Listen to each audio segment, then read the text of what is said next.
To order and thank all of the witnesses who are joining us here today. I do want to acknowledge that we are meeting on the unceded territory of the Algonquin Anishinaabe Nation.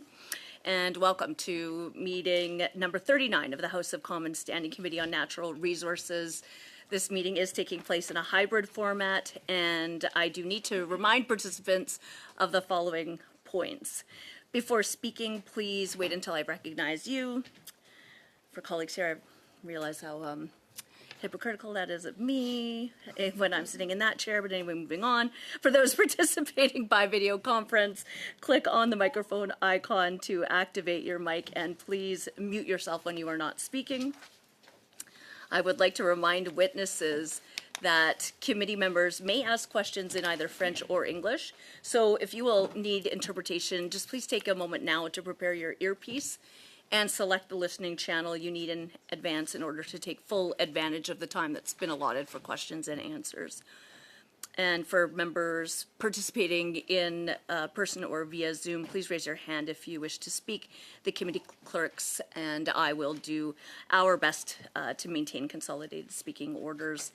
And of course, a reminder that all comments should be addressed through the chair. So, pursuant to Standing Order 1082 and the motion adopted on Thursday, April 23rd, 2026, our committee shall resume its study of Canada's electrification, energy self-sufficiency, and domestic energy security. And so now I would like to welcome all of our witnesses here today. In present with us, Paul Chaliak. How do I say that properly? Chaliak. Paul Chaliak. You probably, I have a feeling you share the heritage of many people that I represent out of my area, so thanks for clarifying that. Paul Chaliak, Vice President of Strategy and Delivery with, of course, the Canadian Gas Association. And this witness is able to be with us today. Yes. And Travis Belaski, President of the Inuvialuit Petroleum Corporation. And on behalf of the Inuvialuit Regional Corporation, we have Pierce Krebs, Director of Government Affairs, who joins us by video conference, and the Montreal Economic Institute, represented by Renaud Brossard, Vice President of Communications, and Gabriel Giguère, or how do I? Someone help me. Everybody did. The whole table did. Giguère. Oh, I have to practice more. Maybe I could meet with him after and practice more. Okay, anyway. Gabriel Giguère, the Senior Policy Analyst with the Montreal Economic Institute. All virtual witnesses have conducted a mandatory witness onboarding test. You'll each have 5 minutes for your opening remarks, which I think you've been advised of, after which we will open the floor to questions. So now, Mr. Chaliak, you have the floor.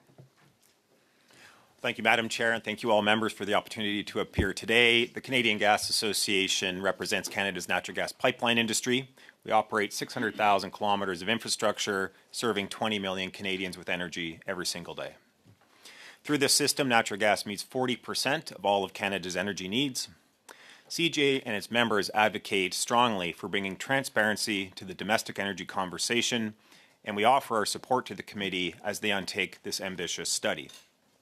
My remarks will focus on 3 areas: trends in natural gas and electricity over the last 15 years in Canada, electrification policy and the importance of peak energy, and the need for policy clarity on domestic natural gas in Canada. Looking at trends in Canadian energy use, we have provided a data set as part of our package that will highlight these changes, but I'll address a few of them here today with you. Over the last 15 years, natural gas use in Canada is up 63%, driven by a 100% increase in industrial natural gas use. The increase in industrial gas use, for context, is 10 times the entire increase in all electricity use in Canada over the same period. On an annual basis, electricity has increased 0.7%, and natural gas has increased 4.2% on the consumption side. To double our electric system by 2050 would require an annual growth rate of 4.3% every year from 2027 to 2050, a pace 6 times higher than the last 15 years. Looking at prices, the price of natural gas has declined 30% in 15 years, where the electricity price has increased 1%. As we look at policy, we highlight the many electrification programs introduced in the last decade, including electric vehicle incentives, investment tax credits, funding programs for smart grids, heat pump incentives, etc. As you know, a lot has changed in the energy market, including a heightened focus on affordability, energy security, and looming shortages of electricity in key regions of the country. As such, new programs or spending commitments must be assessed against what consumer costs will be, what electricity will be available when and where, and what does higher demand do for peak energy. Policies that add electricity demand to the grid, especially for home and commercial building heating, will dramatically affect peak energy. As you know, energy systems are designed for the top hour of the year. That's the coldest day or the hottest day. They must be able to meet the peak demand during the peak hour. In Canada, that's the winter. The average home uses 6 times more energy in the winter than it does in the summer. I'll provide some examples of how significant this is. In January 2025, Ontario's natural gas system delivered the equivalent of 80,000 megawatts of energy, 6 times the capacity of Ontario's entire nuclear fleet. In January 2024, Alberta's natural gas system delivered 110,000 megawatts of energy versus 12,000 megawatts through the electric system. In British Columbia, where temperatures are more moderate, the natural gas system at peak delivers twice the energy that can be delivered through the electric system. This is not to say we shouldn't use electricity for heat. For example, dual fuel heating uses a natural gas furnace paired with an electric heat pump. Doing so allows the electricity to operate when temperatures are moderate, and the natural gas takes over when temperatures cool down. Dual systems mitigate significant peak energy demands. Data from BC shows a 70% decline in peak electric use in a home that uses dual fuel heating versus a home that uses simply an electric heat pump. The increasing integration of gas and electric systems points to the need for a clear federal vision for domestic natural gas in Canada. Natural gas is not just a source of fuel to create LNG for export or generate electricity. It is simply the backbone of our industrial and heating economy. Yet the domestic market is without a vision, one that will enable Canada to secure new pipeline investments to fuel AI, industrial customers, power generators, and a growing population. We are smart to share this resource with the world and with our allies, but we need a plan for our domestic industry. Let me conclude with 3 recommendations. First, that government review its federal electrification policies and ensure that new programs undergo a reliability test to ensure implications on reliability and peak energy are taken into consideration. Second, that government work with stakeholders to publish a national policy statement on natural gas, starting with a potential study at this committee of the role of natural gas in Canada. And 3, that dual fuel heating be included as an essential component of how Canada mitigates peak energy on electric systems moving forward. Thank you very much. Thank you, Mr. Chelyak. And now we will move to Mr. Krebs for 5 minutes.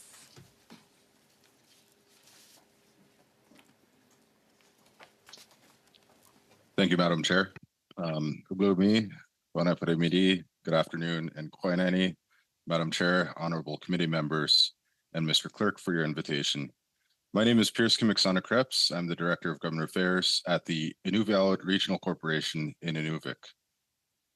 I'm joined today by my colleague Travis Belaski, President at the Inuvialuit Petroleum Corporation.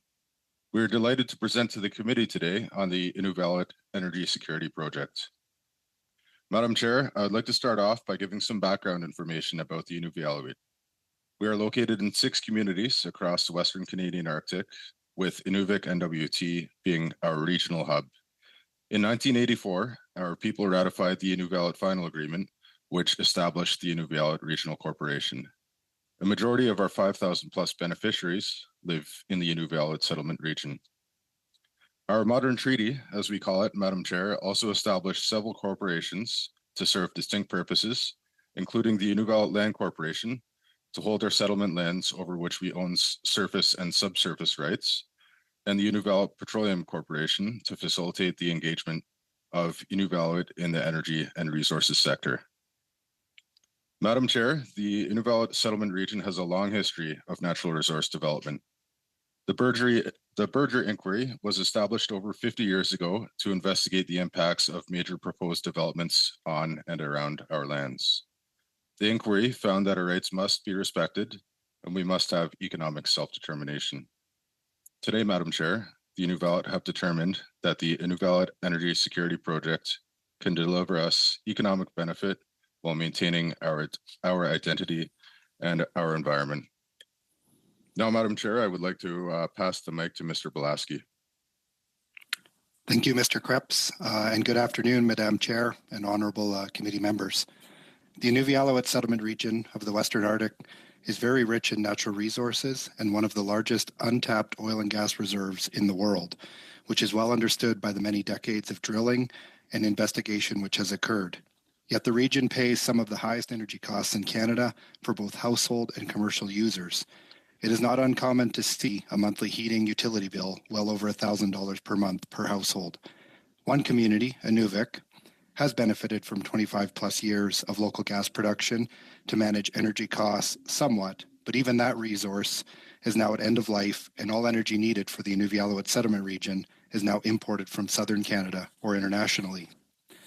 Fortunately, the Inuvialuit Energy Security Project is in construction and looking to begin operations in the next couple of years. It has been a long road for the project with significant risk led solely by the Inuvialuit, who are fortunate and visionary in their approach to regional development.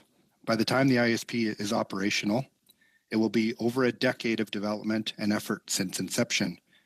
The IESP, or Inuvialuit Energy Security Project, went through several years of local studies, 4 years of environmental screening and Canada Energy Regulator review, finally achieving full permits to construct and operate in the first quarter of 2024. This will be a one-of-a-kind project where an Indigenous proponent will own the subsurface mineral rights, surface lands, facilities, and be the largest customer.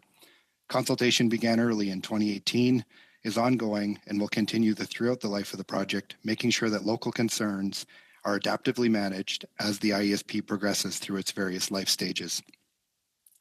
The project involves the construction of a gas plant that will produce natural gas and synthetic fuels, which can then be transported to local customers for power, heating, and transportation applications.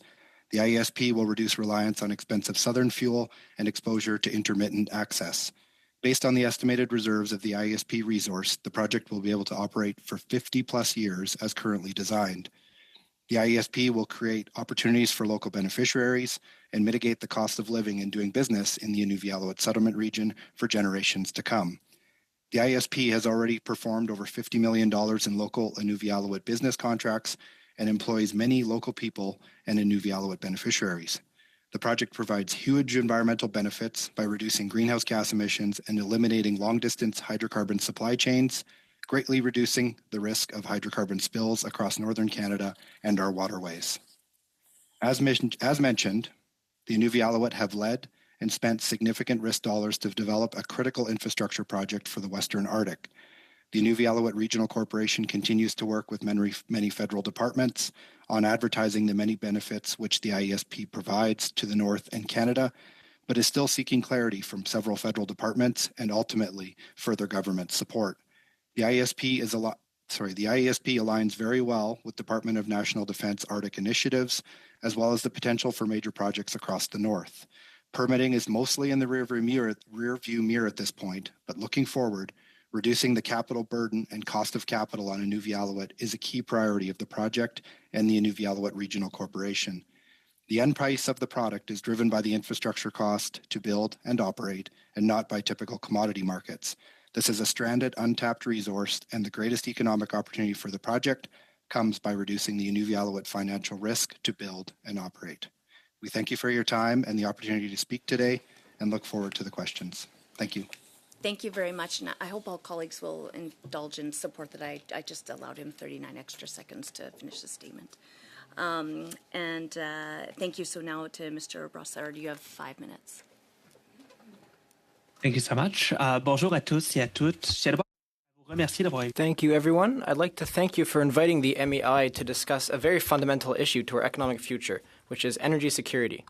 For those of you who may not be familiar with the MEI, we are an independent think tank with offices in Montreal, Ottawa, and Calgary that has been contributing to the Canadian public debate and the Quebec public debate through our research and media appearances since 1998.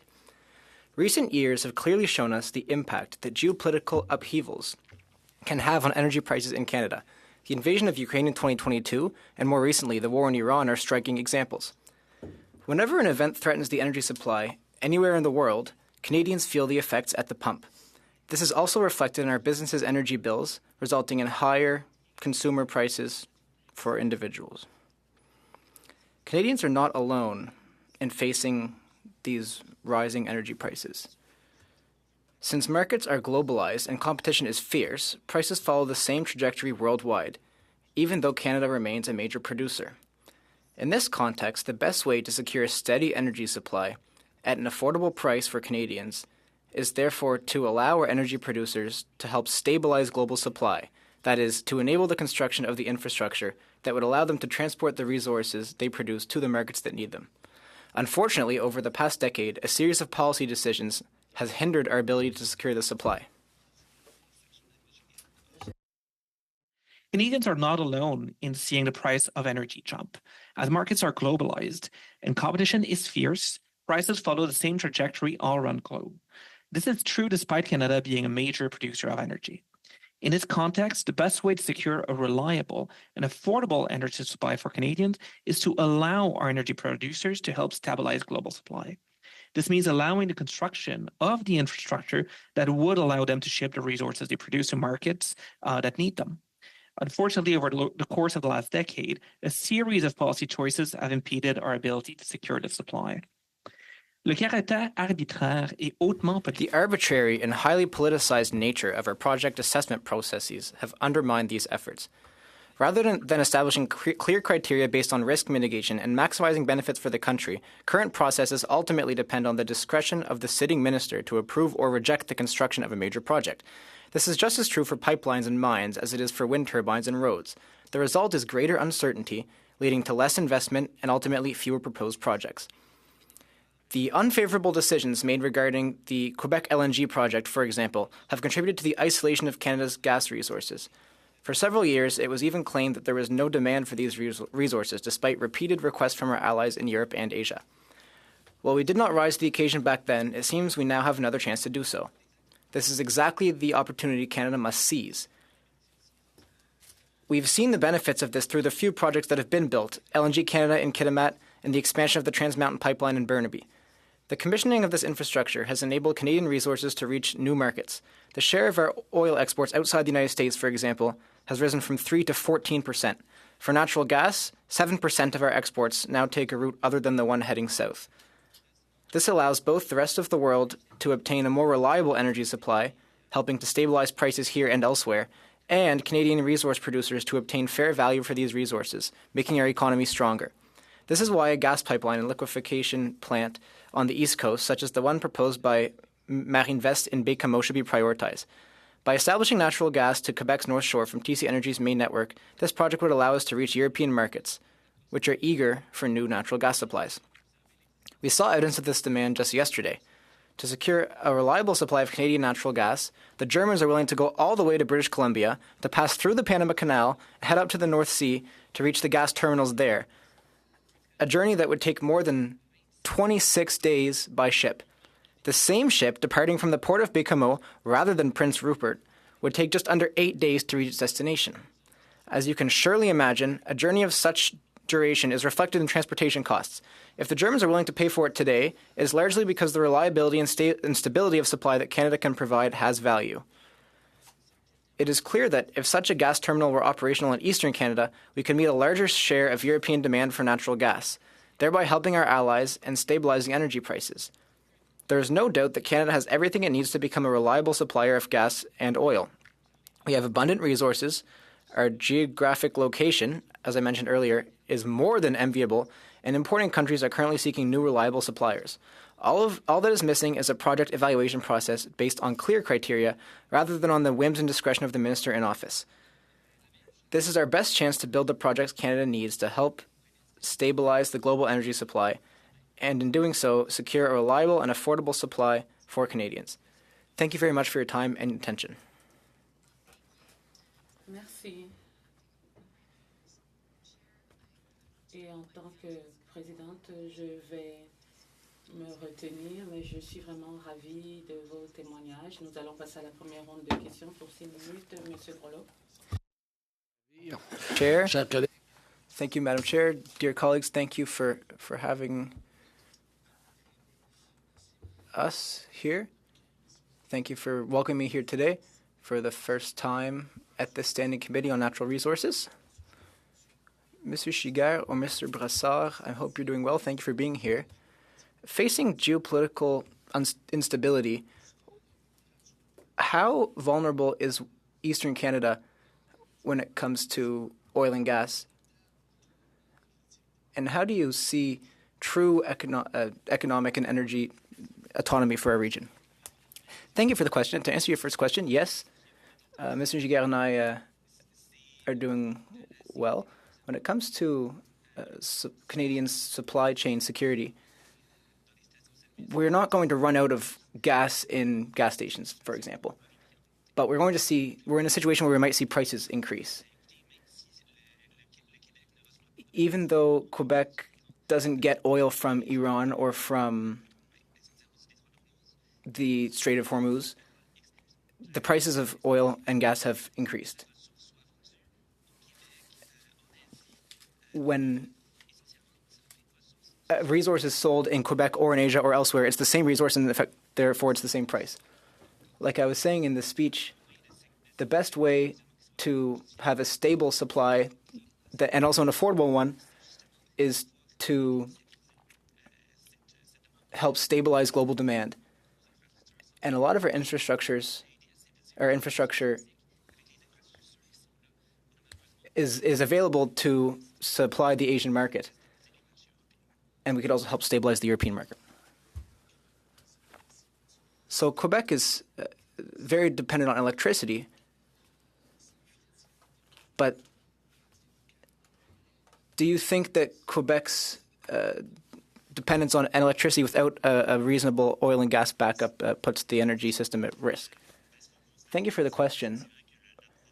It's true that the province right now wants to head towards full electrification. But we are facing an energy surplus in Quebec, and it's important to maintain natural gas in the Quebec energy makeup. There's a dynamic today where we understand the importance of having energy infrastructure in Canada and Quebec. Quebec can't repeat the mistake it made in 2021 with GNL Quebec, where they said there was no demand. We can see clearly there is demand. The Germans have showed it yesterday. There are projects on the table today that could potentially move forward, but we need to make sure that we have a stable and a predictable regulatory framework. That's not there right now. I would add on for what my colleague said, it's important for Quebec electrification, but 55% of energy consumed in Quebec is oil and gas. That's not going to be replaced tomorrow. So if you want a reliable and affordable energy makeup, without oil and gas, we wouldn't be able to have 55% of the energy we have. So it makes up an important makeup of Quebec's energy. What would be the impacts on Quebec's GDP on the creation of jobs in rural regions, for example? It's very important. We've focused on the question of natural gas, and in the course of 25 years, we could add $93 billion of GDP. So it really puts emphasis on the importance of the energy sector in Quebec. It's simultaneously an increase of GDP and also government resources, up to $15 billion, and thousands of paid jobs. And you see, when you look at Statistics Canada, the salaries in these kinds of fields are significant, which would make a big difference for Quebec families. You talked about infrastructure in the east, terminals and such. Can you elaborate? I think essentially it's the regulatory framework. With Bill C-69, it's very complicated, and there's a clash of different regulatory frameworks, so that makes things very complicated. And so we would like to see a reform of that framework so that impact assessments can be done at the provincial level, and for the federal one to be very short. That would require a new regulatory framework. I think that's pretty clear. I would add on top of that, at the federal level, before projects are even submitted, there's often someone who says the projects won't happen because it depends on the minister who's in power. If it's a valid, and that will decide if the project will go forward or not. So it can be very risky to invest in projects. So when the investors look at where to invest, they aren't necessarily in love with the idea of building a pipeline in Quebec or in Canada. They want to build one that will give them a return on their investment. So unfortunately, where there's a complicated regulatory framework, the projects can be less profitable. Thank you. Merci. The Liberal Party with our movie star MP. They're virtually in a magnificent place for 6 minutes. You have the floor. Monsieur St. Pierre. Calling from home. My wife owns a bookstore and is a big reader. Monsieur Brassard, Monsieur Giguère. Monsieur Brassard, Monsieur Giguère, it's a pleasure to see you both again. I sincerely hope that the Montreal Economic Institute can put out a report showing that the Montreal Canadiens are the best hockey team. Go Habs, go. I'd just like to put that in for my colleagues. But to get into the serious side of things, for you, the Montreal Economic Institute, how can the federal government accelerate the development of clean energy projects across Canada? Thank you very much for that question. I would just add, go Habs, go. We were talking about it this morning here. But to get back to the file, there's something that the federal government could do, and we've heard some great announcements on this, is that there's a desire to review the impact assessment process and to render the process better and quicker. We are very curious to see what legislation will be proposed. We want, the money to be put where their mouth is, so to speak. When it comes to clean energy, it's similar. When you put forward a clean energy project or a mining project, for example, the impact assessment process evaluates pipelines in the sea in Newfoundland and Nova Scotia, oil projects, mining projects in Ontario, and pipeline projects between several provinces. We need to review the criteria. The federal impact assessment, we think, tries to do too much at once. It's kind of like when you try to do too much of everything, you don't end up doing anything properly. We also would like to see an acceleration of timelines. Right now, we heard talk about a 12-month timeline. We think that's a step in the right direction. And we think there's a lot of arbitrary things happening in the process. For example, a minister can intervene and put an end to a process, which makes processes take much longer than they otherwise need to. Thank you very much. I'll switch to English. I believe that the IRC conducted a residential winterization blitz to help implement energy efficiency with insulation initiatives that cut energy costs. Can you tell me a little bit more about how this type of energy efficiency initiative helps reduce dependence on external energy, and how does that help sovereignty? Do you want me to take that, Pierce? I'm not super, thank you very much for the question. I'm not super in the know on the program, but understanding the huge use of energy that all these homes have, and they're all elevated because of the permafrost environment, which doesn't help for keeping heat in a home because you have free airflow underneath most houses. But this is a huge deal. There are a couple of very specialized energy efficient homes that have been introduced into the region to reduce energy use in homes, which is important because the communities right now rely on very short windows to get energy into the region. Inuvik just this past winter was on very short supply of energy, like within days of having to curtail and evacuate people. So it is a sensitive topic, and any way that you can extend the availability of energy that's stored in the region is going to be a huge help to the household from a cost perspective, and also it's an avoidance of what could be a bit of a disaster. So great programs, and energy efficiency is always top of mind for all the communities in the north. Great, thank you, Mr. Balaski. Peut-être, il nous reste peut-être une autre question. I think I can ask a question to Mr. Chiliak. The question on methane regulations.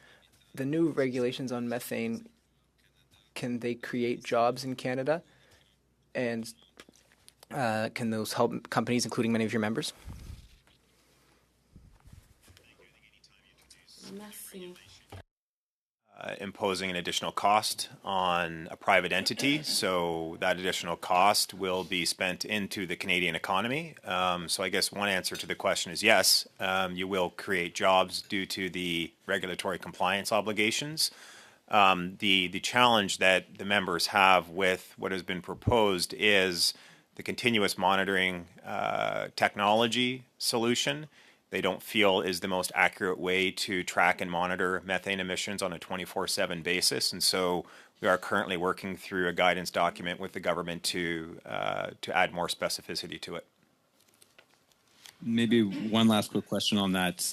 Could the methane regs help Canada's competitiveness and make us a little bit more competitive globally? And maybe speak very quickly for 15 seconds on what that could mean for your members. We already produce the world's cleanest natural gas. I think we're in a very good position without additional regulation. Thank you for your time. Do you want to add anything? Just that the members have had methane mitigation programs for decades. This is not a new space for any of the gas distribution or transmission companies in Canada. It's their product. It's about consumer safety. They take it seriously every single day of the week in the field and in our communities. So we take the issue to the core every single day. Thank you. And so now we will move to the Bloc Québécois member, Monsieur Simard, for 6 minutes. Merci beaucoup, Shannon. Thank you very much, Shannon. Monsieur Brassard, Monsieur Giguère, I don't know if I understood wrong, but I'm wondering, I see a bit of an incoherence. You talked about the price of oil globally, where prices are fixated, but you imply that if we had more infrastructure and produce more energy in Canada, we would be able to decrease global prices. That seems, if that's what you're indeed saying, that seems a little bizarre to me, because the energy regulator even said that if we built more capacity here, that wouldn't necessarily decrease prices. Someone from the Trottier Institute also said that, Mr. Normand Rousseau, and I think we can trust him when it comes to energy. So I'm wondering if you could specify whether Canada can magically change global prices by producing more oil and gas. That would shock me.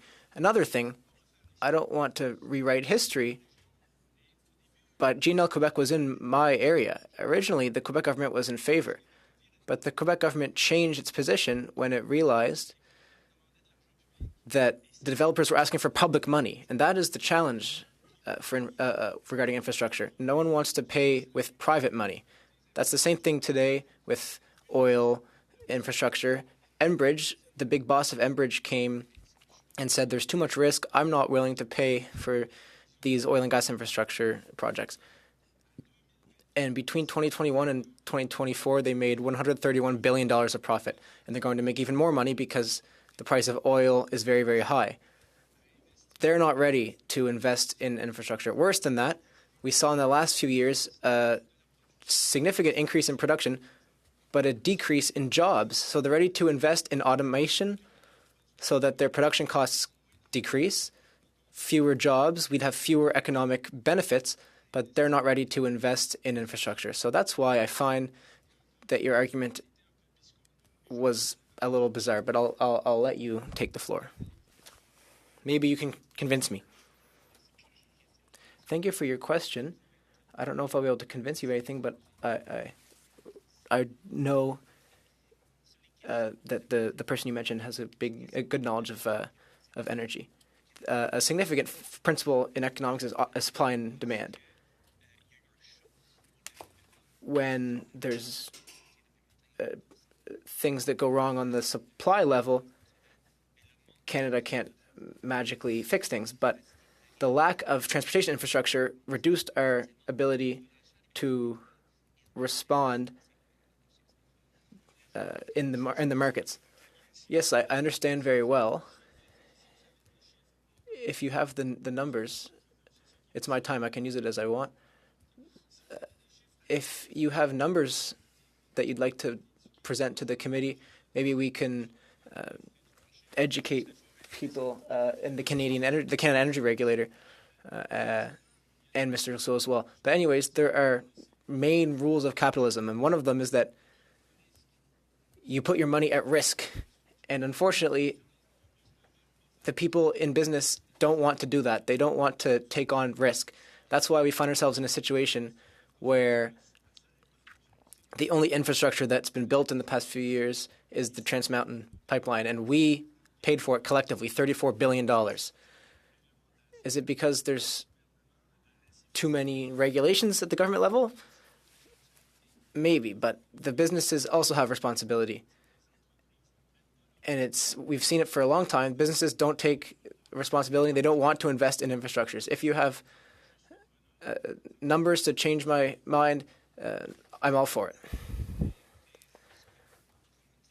Well, like we said on the infrastructure question, every regulation increases the cost of a project and increases uncertainty. There's a law based on the minister's that makes everything based on the minister's goodwill. What law are you talking about? C-69, Bill C-69, the Impact Assessment Act. So that's the conservative playbook. Okay. So you, well, I have no partisan affiliation. The facts are there. What we can see is that there's a decrease in gas and oil investments in Canada, and there's an increase in oil investments elsewhere in the world. So you have to figure out the cause, Bill C-69, and the effect, the decrease in the oil industry here, the fact that investments are going abroad. Thank you. Very interesting. I'll give the rest of my time gracefully to the Montreal Economic Institute. There you go. For 33 seconds. C'est bon. Thank you. It seems a good time then for me to use that remaining seconds to advise all witnesses. You certainly do have the ability, and we do welcome you to provide written submissions into the committee if there are any information, facts, statistics that you would like to follow up on, or points that you've made in your presentations or in exchanges with members to better inform this committee so that we can make an evidence statistics and fact-based committee report with realistic recommendations. So now we'll move on to our second round. With that said, to our Conservative Member of Parliament for 5 minutes, Jonathan Rowe. Good day. Yes, welcome here, and thank you for coming. My first question is for Mr. Chilak. I'd like to give you two scenarios, and I'm wondering if you can weigh in on which one is better for global carbon emissions. Scenario one: we send natural gas in a pipeline to the United States of America, and they turn it into electricity. Or scenario two: we use that natural gas to create electricity here in Canada and then send the electricity to the United States of America. There's an optimal solution here. I think you understand well what it is, but I'll answer the question. Generate the power at home. May I add just a moment of color? This is a very real situation in the province of British Columbia, where Canadian natural gas is exported to the United States to generate power, which is then re-imported back into British Columbia for the use of homes and businesses in that province.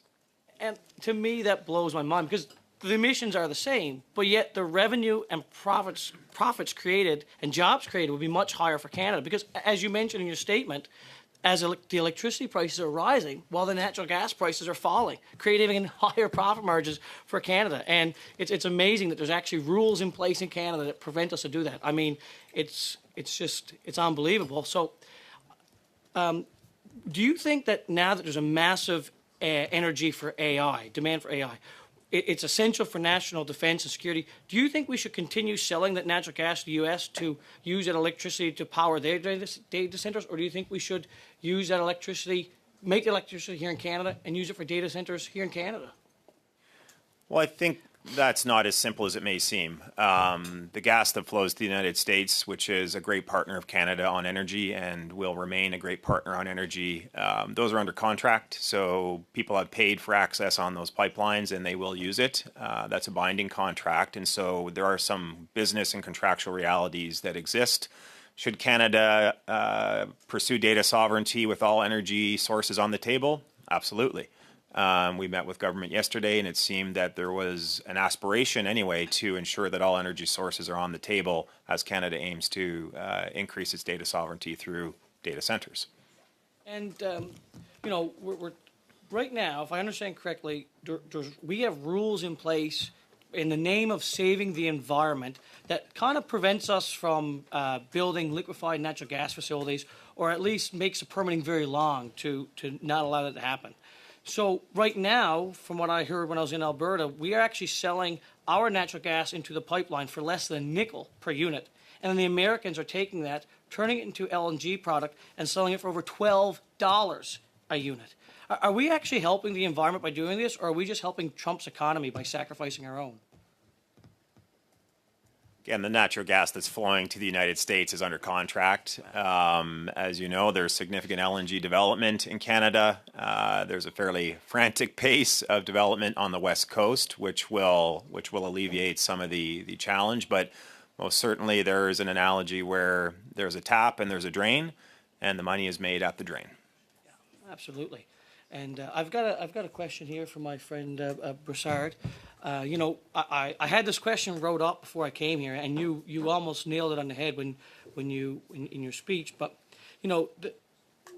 we had the German government come to Newfoundland and Labrador looking for natural gas, and the Liberal government said that there was no business case for it. Liberal government, being advised by Mark Carney, might I add, said there was no business case for this. And you meant, but now there's a business case to go on over in BC, ship it right around the world to Germany. So was it just major incompetence in a few years past when Germany came over, or was it just intentional deception? Well, thank you very much for the question. I feel my connection is working now, so I can hear what you were saying. In essence, the issue is that the government killed the business case by over-regulating it. So it wasn't theoretically wrong when it said there was no business case, but it should have added based on the laws that were added on the books to make it so that there were no business case. Germany, Japan, India, Poland as well, a lot of countries in Asia, in Europe, our allies, have been asking for access to Canadian resources. They have been asking for that reliability and stability and supply that Canada can offer.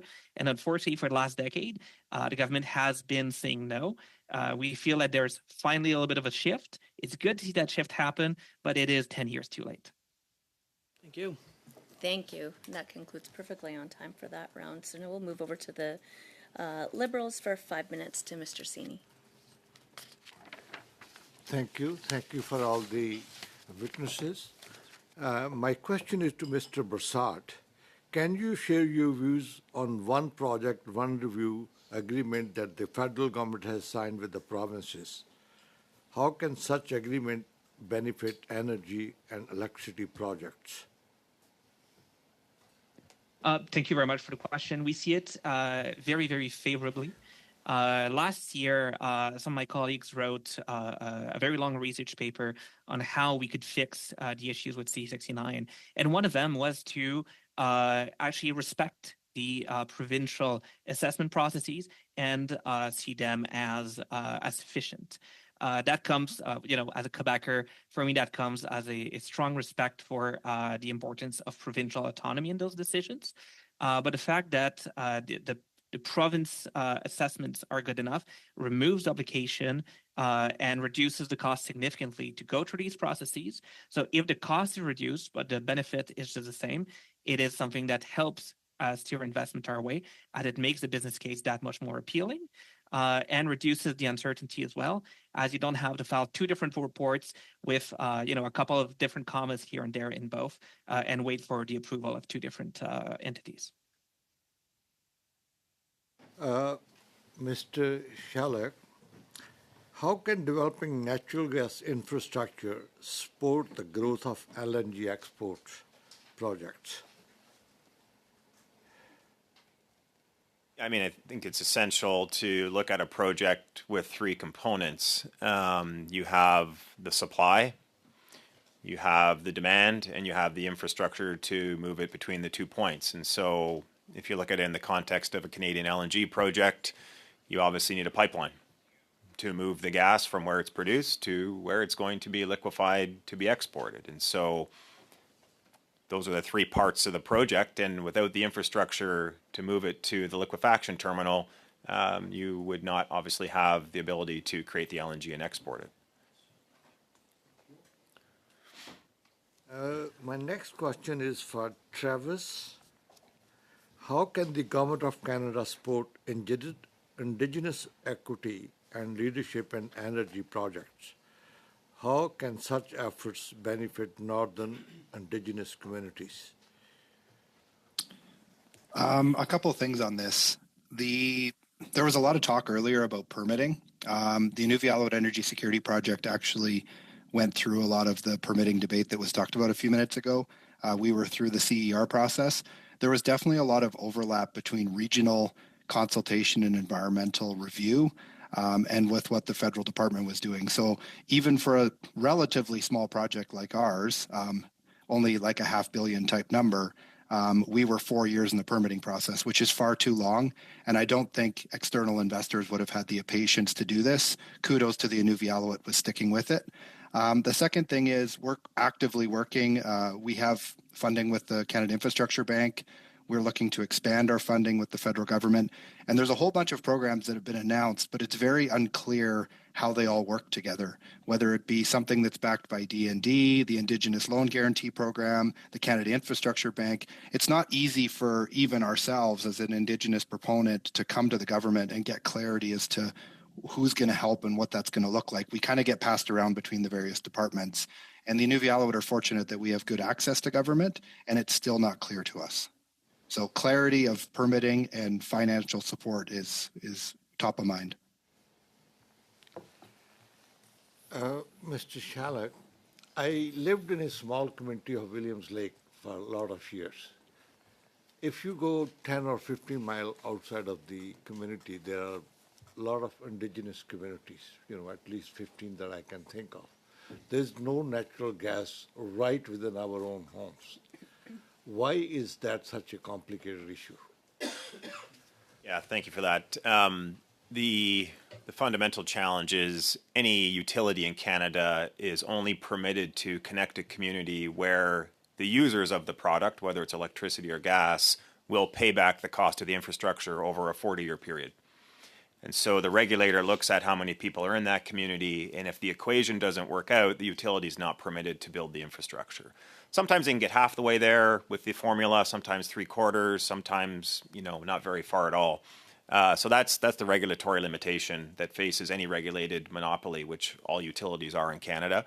We have proposed to government, or are in process now, to unlock a program that would support matching of funding from utilities with the public sector to provide access to communities that are looking for natural gas, including dozens of Indigenous communities across Canada. Thank you, gentlemen.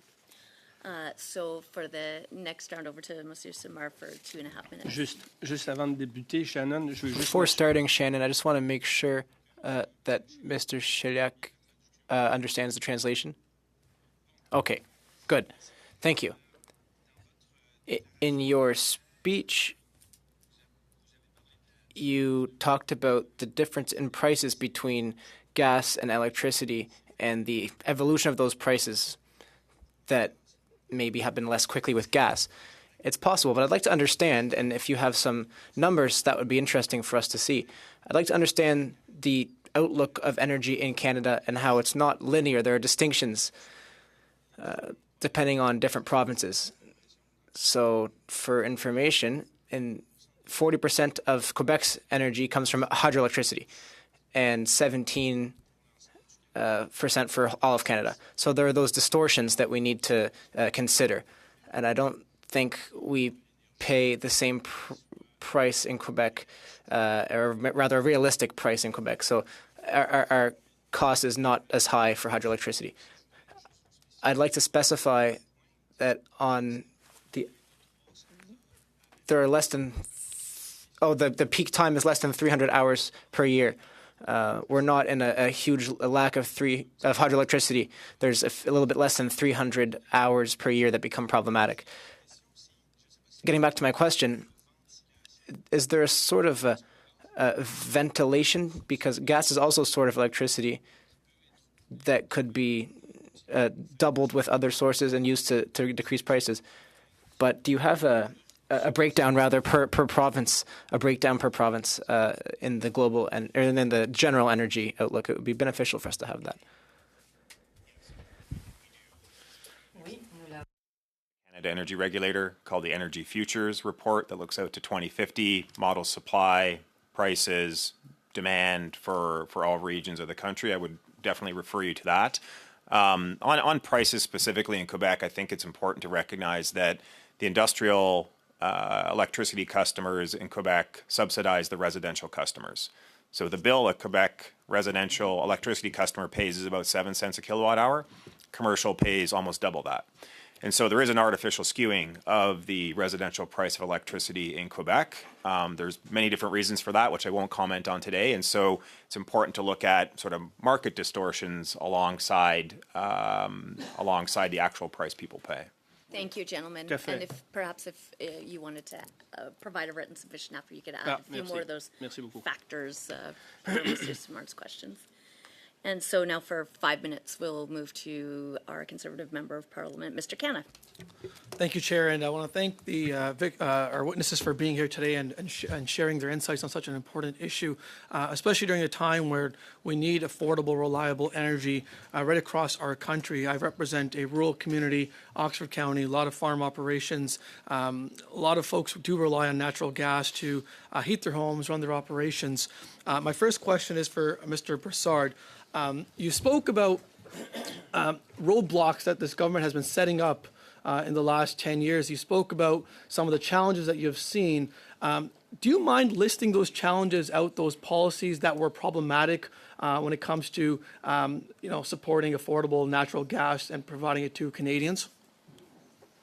Thank you so much for the question. If you don't mind, I'll leave it to my colleague Gabrielle Giguère, who would be very qualified to talk about this.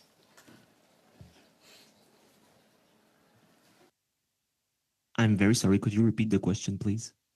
The question is, Mr. Brassard in his opening testimony mentioned that the policies of this Liberal government in the last 10 years made it challenging for a business case, but also made decisions that were preventing natural gas to get to Canadians. What are those policies that caused some of those roadblocks when it comes to providing natural gas to Canadians? Bien sûr, je pense que l'une des premières choses qui est assez I think claire, one of the clearest things is that Bill C-69 is a great example. It essentially blocked many projects. Now there's the question of an emissions cap for the oil and gas sector. I think it's clear that that is part of the series of measures that slowed down development in the sector, notably when it comes to energy infrastructure. You have to understand there were polls done by investors when you compare Canada with the United States on the question of environmental regulations. 68% of investors said they were worried in Canada, whereas only 41% were worried in the U.S. in 2023. So we're less competitive and less proactive for capital. And when you see capital investments in the oil and gas sector, there's been a decrease since 2015, especially when you adjust for inflation. That's problematic because the oil and gas sector is one of the most productive sectors and has some of the most value added in the economy. And so we're kind of shooting ourselves in the foot in Canada if we keep handling projects the way we have been over the last 10 years. So clearly it was this government's policies in the last 10 years that have caused this crisis. Do you see a shift in this government and finally realizing that it's their own mistakes that have caused these problems? Je pense que le shift, comme I think the shift, it has been clear. We saw in the past year the desire to change Bill C-69 or move past it with the major projects list in Canada. I understand the government's goal, but we don't need to create more arbitrary things. My colleague said it clearly. If we're going to redo Bill C-69, we have to put forward a regulatory framework that is predictable and attractive for capital.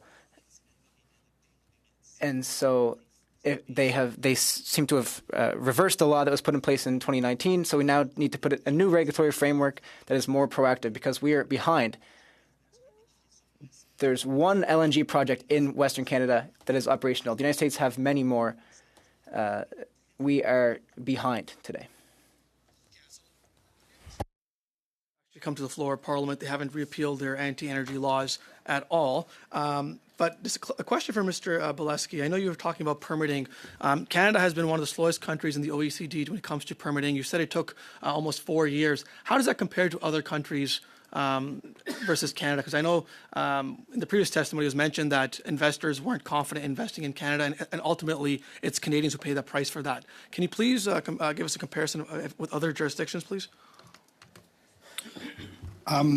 Building a project in the Arctic definitely has some special considerations that would extend any permitting process. Like, obviously, we had to consider Inuvialuit rights and the sensitive environment of the Arctic. But still, I would say that a typical project of this scale is usually done within a province or territory, or even in the states, it would be within a state. And that should be like a 6 to 9 month, maybe 12-month process.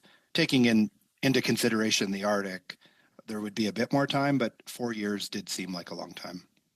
Yeah, not 4 years is definitely a long time compared to other jurisdictions. The other thing am I done? Sorry. Thank you, colleagues.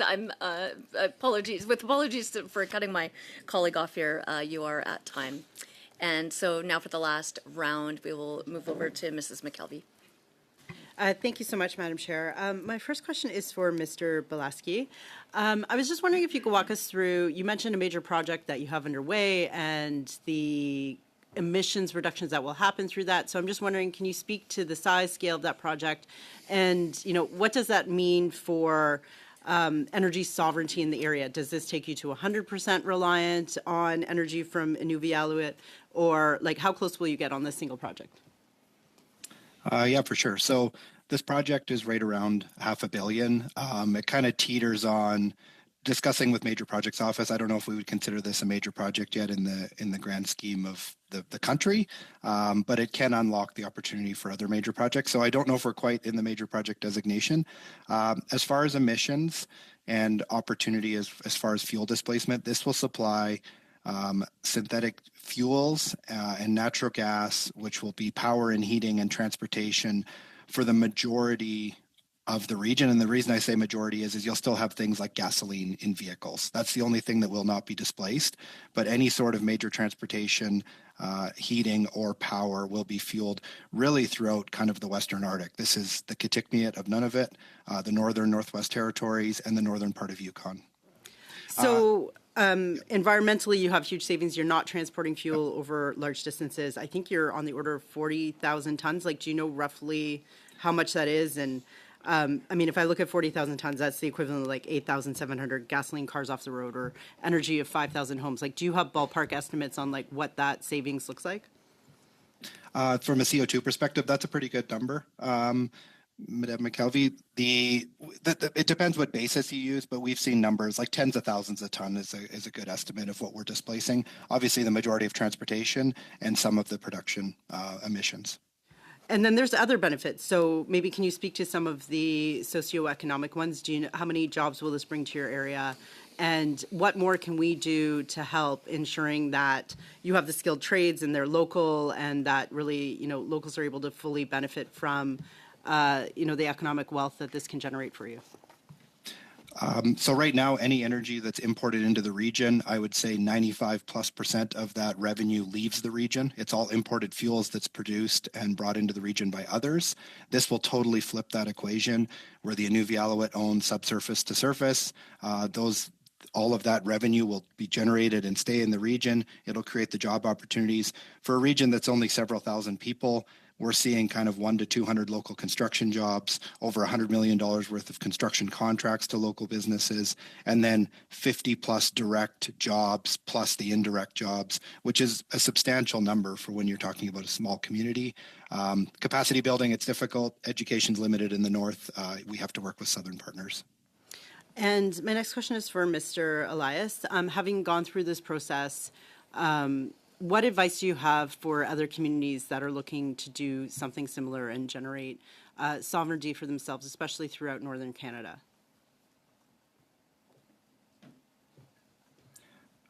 Mr. Elias is not on. Okay, can you answer the question?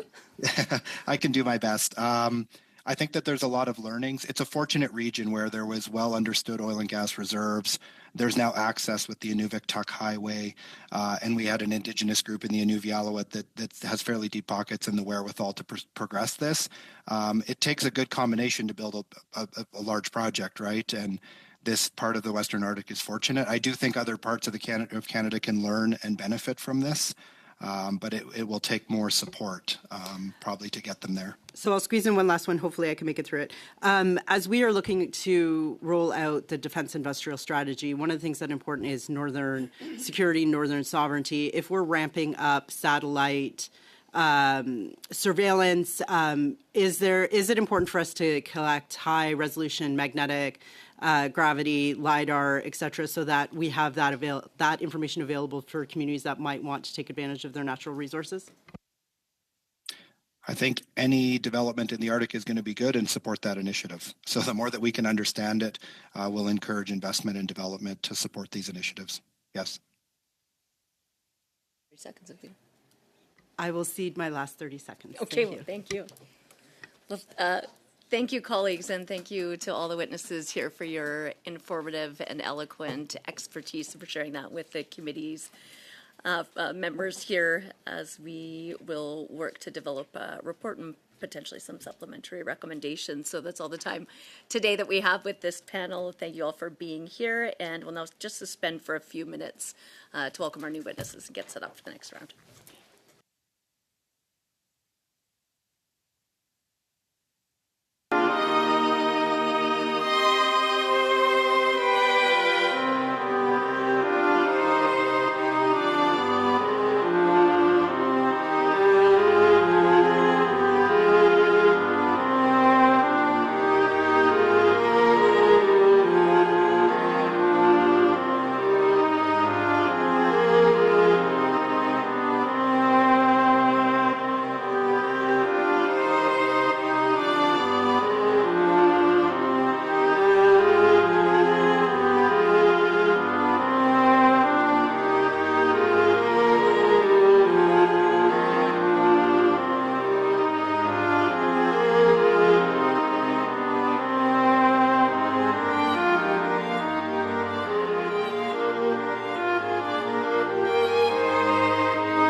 Thank you, colleagues.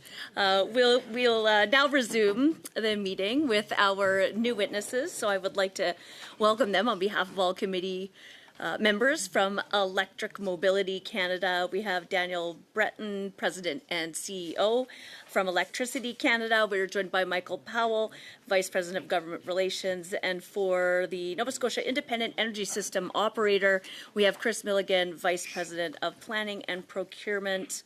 Oh, and the first and third witnesses will be joining us by video conference. All of those virtual witnesses have conducted the mandatory witness onboarding test, and I'd like to just make a few comments for the benefit of the new witnesses joining today, even though many of you are return individuals. Committee members may ask questions in either French or English, so if you need interpretation, just take a moment now to prepare your earpiece and then select the listening channel that you'll need in order to take full advantage of the time that's allotted for questions and answers. And a reminder that all comments should be addressed through the chair, although I'm fairly easygoing about all those sorts of things. You'll have 5 minutes each for your opening remarks, after which we will open the floor to questions from MPs. And so now for 5 minutes, Mr. Breton, you have the floor.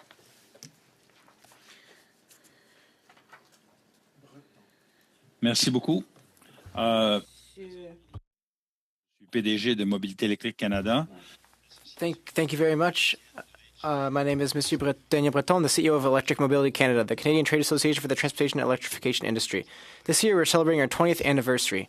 I'd like to remind you that 20 years ago, fewer than 100 people were working in transportation electrification in Canada, and less than 20 electric vehicles were on the roads in Canada. Now, we're at over 130 workers, and there are 130,000 workers, and there are many, many more electric vehicles.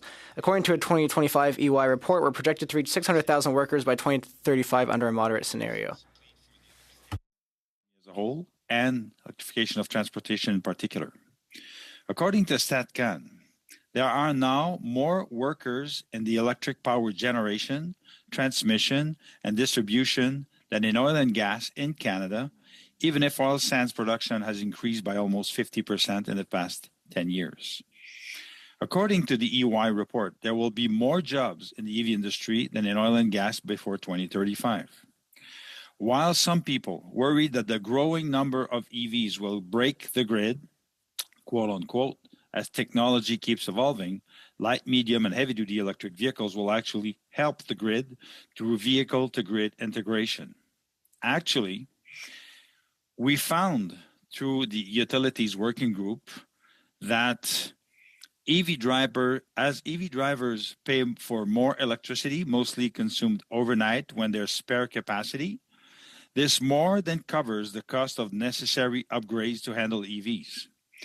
Put another way, by charging mostly off-peak, EVs improve the utilization of the grid, spreading fixed costs over more customers. This is why utilities increasingly see EVs as a form of beneficial electrification. According to NRCan's Energy Factbook 2024-2025, in 2023, there were almost 200 projects in clean electricity, representing more than $70 billion in investment.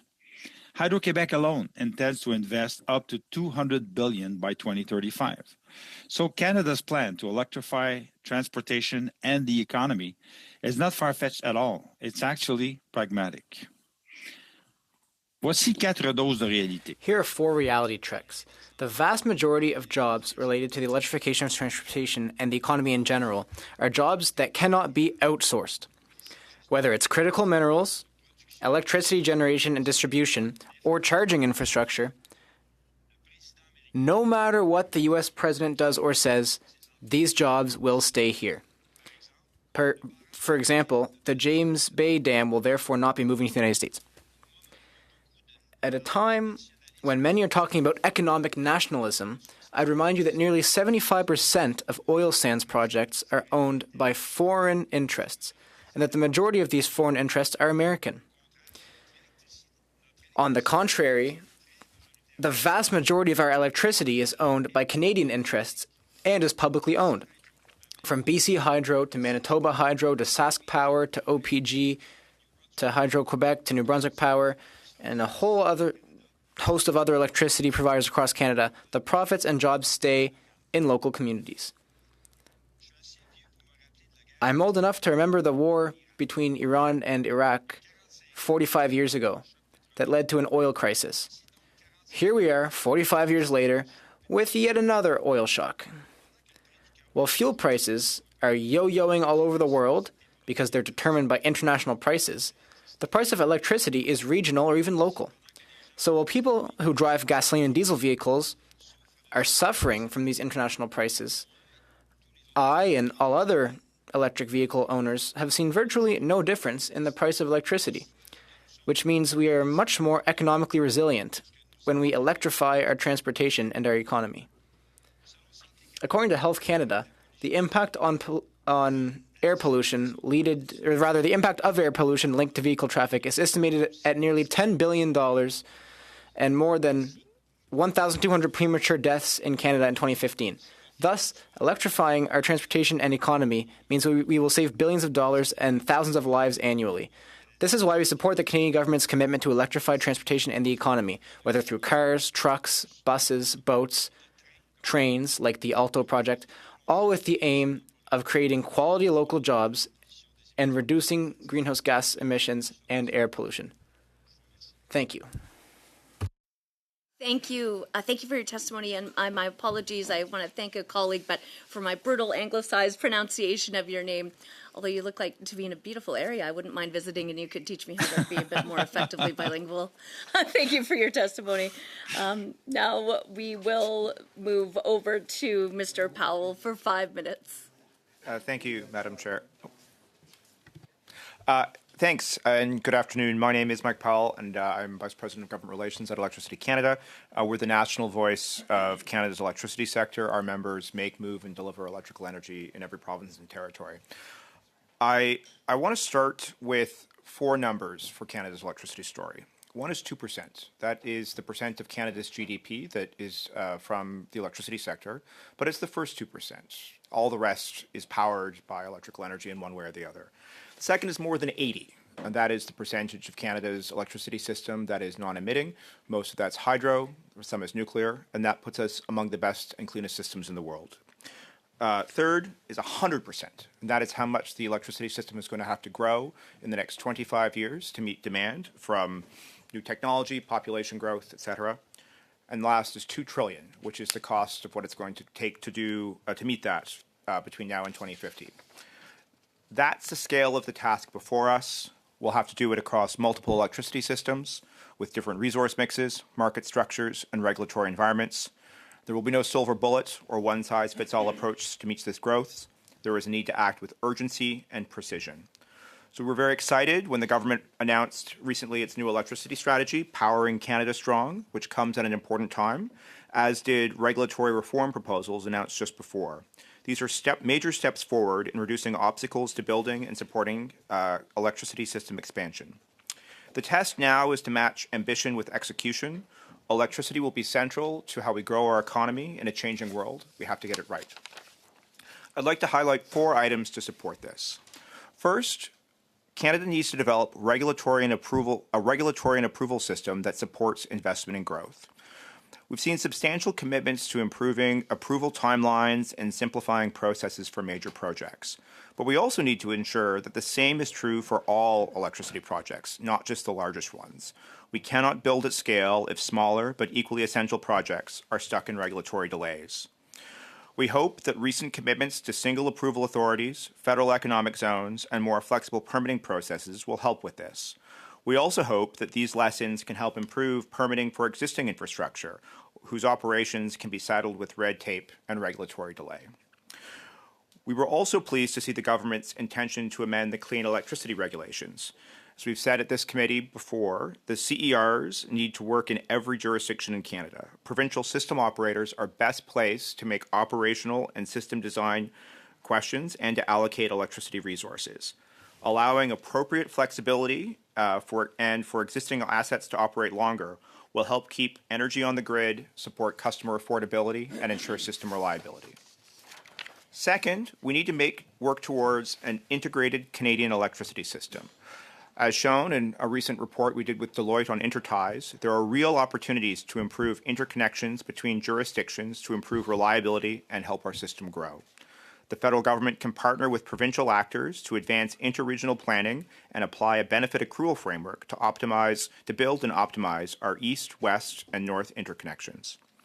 Third, we have to keep an eye on cost and affordability for Canadians.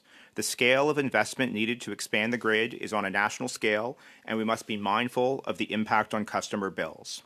We do an annual customer survey, and we found that 84% of Canadians, or respondents, said an increase in bills would have an impact on their finances.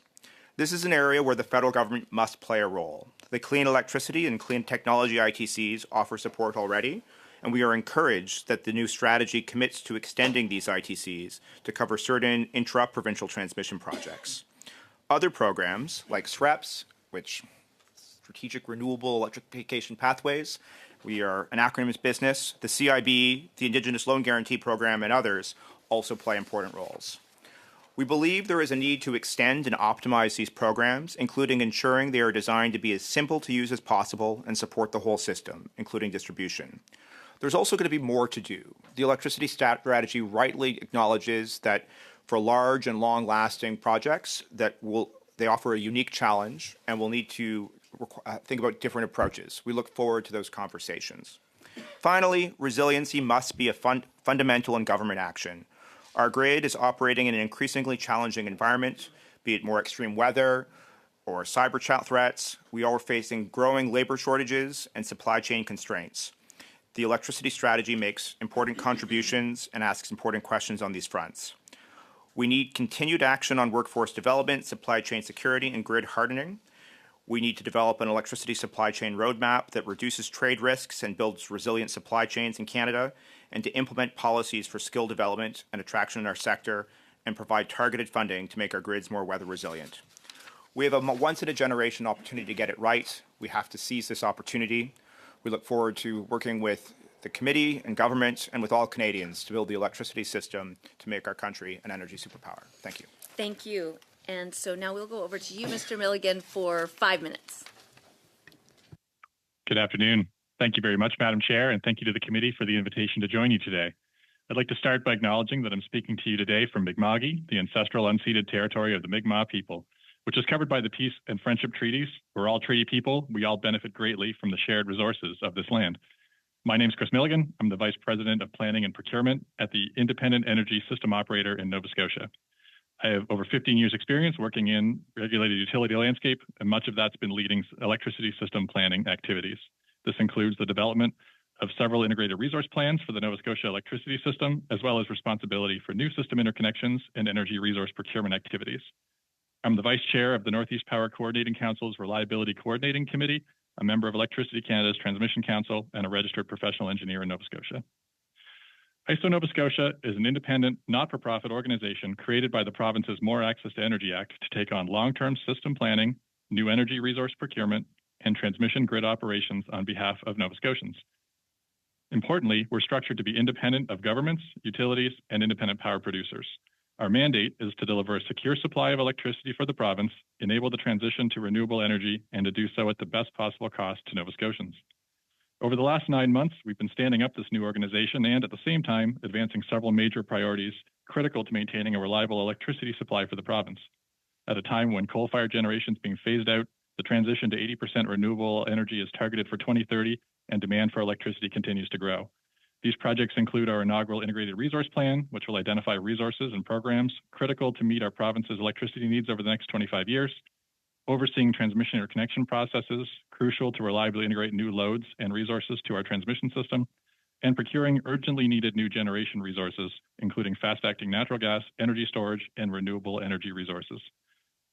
These initiatives are essential to Nova Scotia's energy security and supply reliability, but they also support our province's key priorities around affordability, the energy transition, and enabling economic growth. Current forecasts demonstrate that the load on the system will continue to grow, driven by population growth, electrification, and economic development. A new peak demand record was set in Nova Scotia in January of this year, highlighting this growth in various regions. This demand strained the current system and confirmed the urgent need for new energy resources. Forecasts for the province anticipate hundreds of megawatts of continued growth in demand through 2035 and beyond. And that's why this is such a pivotal time for Nova Scotia's shift from coal to renewable energy sources to be coming to bear. Nova Scotia's wind resources are world-class. High inverter-based renewable generation is an area of focus for Nova Scotia. We are leading in North America. We have learnings to share, and we have ongoing areas for study. Our exceptional wind resources are also present exciting opportunities for the province, like WindWest, our provincial government's ambitious plan to harness offshore wind to power electricity systems on a national scale. While our mandate is clearly focused on Nova Scotia, we recognize that our electricity grid is part of a broader system, and that when those systems work together, it can bring significant benefits for electricity customers. Recent concrete examples of this in the Maritimes include the development of an enhanced transmission interconnection between Nova Scotia and New Brunswick, and the agreement for ISO Nova Scotia to purchase capacity from a fast-acting generation facility being developed in New Brunswick. Our organization is keen to study further opportunities to expand electricity partnerships across jurisdictions. The significant build-out of onshore wind generation and the procurement of the firm capacity and energy storage resources that support it represent the most cost-effective and carbon-minimized energy portfolio that meets the needs of Nova Scotians.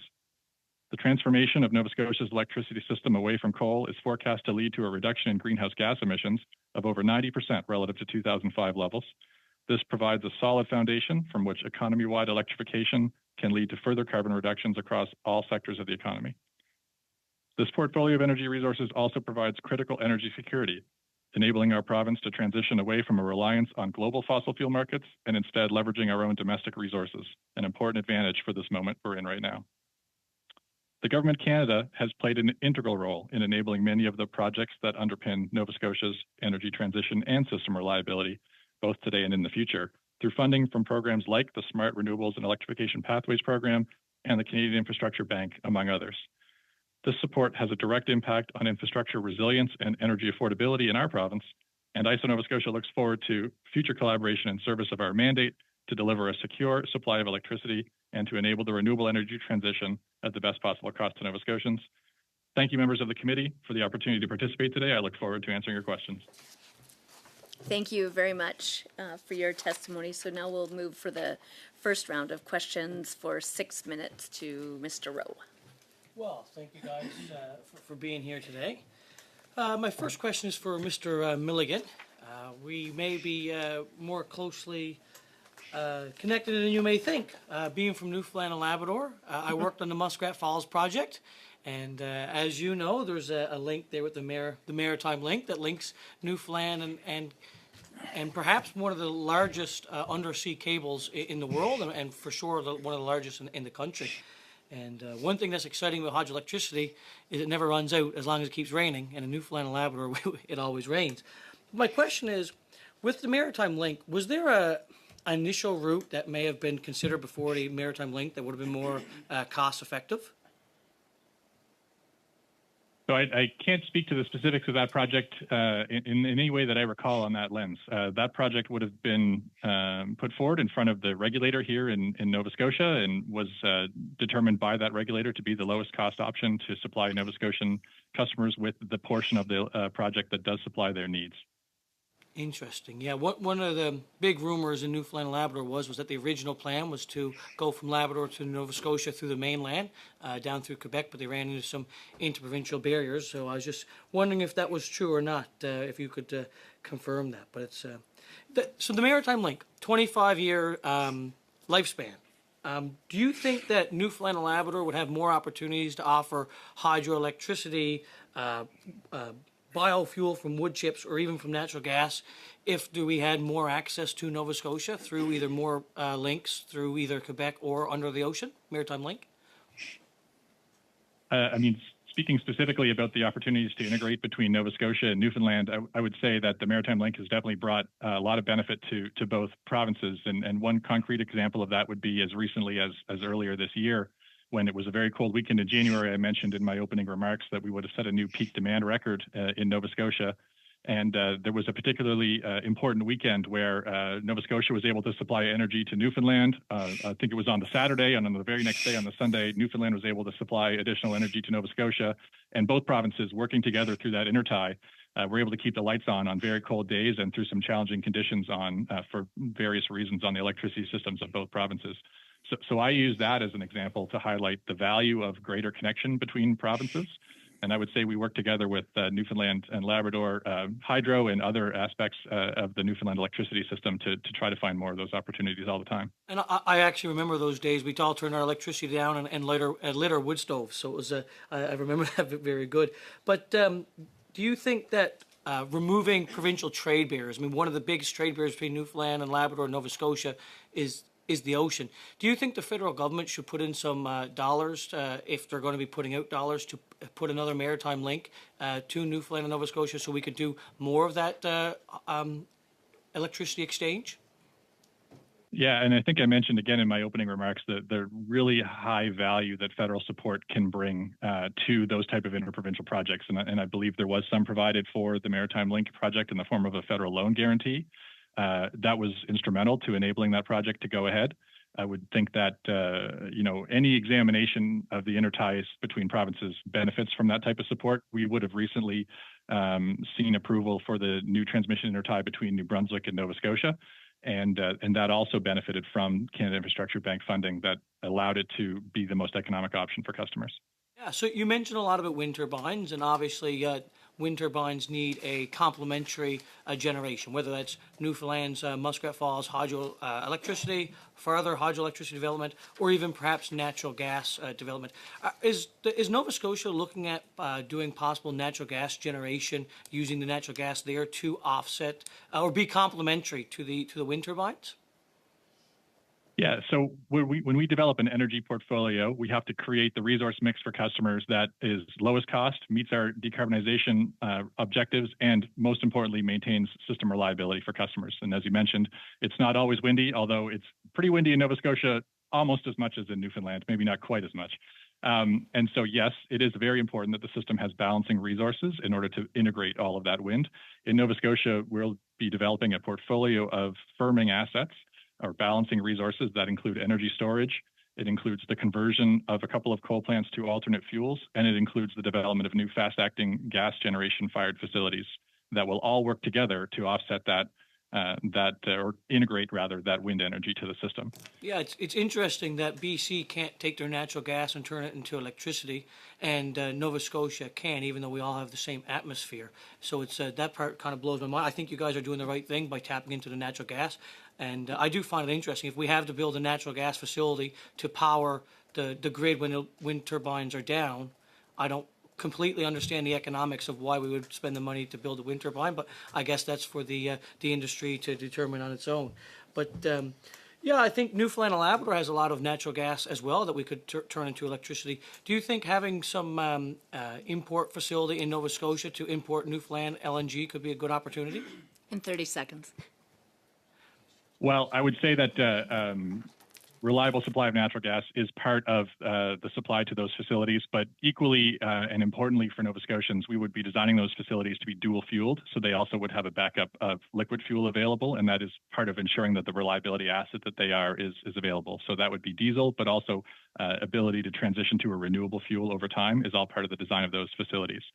Overall, those facilities are still emit about half of the greenhouse gases per megawatt generated than coal. And they will also run a lot less frequently because rather than being base loaded, they're only in there responding to really high peak demand days or really low wind renewable generation days. And again, that's part of enabling that 90% reduction in greenhouse gas emissions from our provincial electricity system over time relative to 2005. Even though we will be adding those facilities with the predominant amount of generation coming from wind, the overall emissions are significantly reduced. Thank you. So now, colleagues, we will move to our parliamentary secretary, who was very helpful about my pronunciation. Thank you for 6 minutes. Thank you, Madam Chair. Thank you to the witnesses. Great group, and thank you for Mr. Clerk for bringing them to us. Good to see you, Mr. Powell, again. The first questions are going to be to you.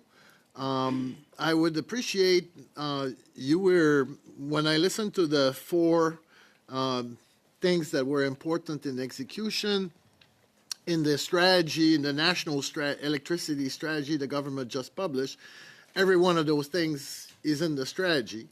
To your point, though, now we have to do execution, ambition. But just to want to make sure in this committee, is there things that are missing, in your opinion, in the strategy that should have been there? There was a lot in the strategy. I think it gets the key stuff right, and it maps with the questions that we have been looking to see move forward. So on affordability, for how do we finance the system to make sure we have the right needs, on building out at pace, on interconnecting, and then on matching the supply chain and the people. I think maybe one thing that I'm reflecting on is a clear space for Canada's distribution system.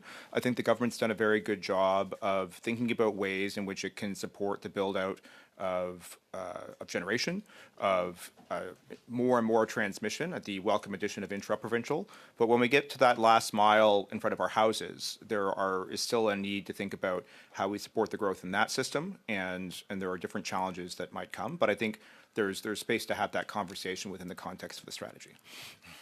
And to be specific, on the high voltage intra-provincial, I'm assuming you're supportive of the tax. Yes, very. Yeah. That was a welcome addition. I think it's important that we can build all the generation that we want, but it has to get to people.